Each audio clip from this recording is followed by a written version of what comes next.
Hi guys, so ayan for today's video ay for the cooking tayo ng sardines pasta.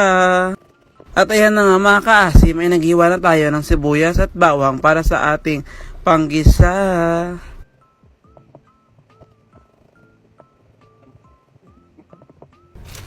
At syempre mga kaasim, lalagyan na natin ang ating pasta sa kumukulong tubig. Tapos halo-haloin natin. Siyempre, haluin mo, baka manikit yung pagmamahal na sa akin. Uy! Siyempre, after nun ay magigisa tayo ng sibuyas at bawang.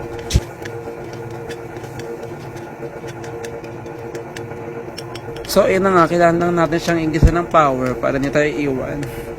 Charis.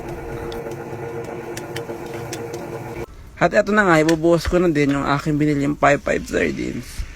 Parang yung pagmamahal ko sa kanya. Binuhos ko na lahat. May lunch. So ito na nga, habang ginigisa natin ang ating sardines ay napapaisip ako kung bakit na tayo iniwan. May lunch. Sa panghuli, syempre guys, ay ilalagay na natin ang ating pasta. Tapos halo-haloin lang natin siya tulad kung paano niya tayo pinaglaruan.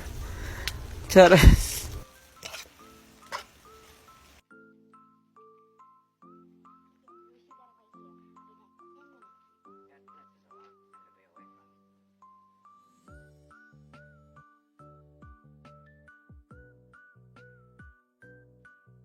So, ayun lang mga kaasim. Nagawa lang ako ng sardines pasta.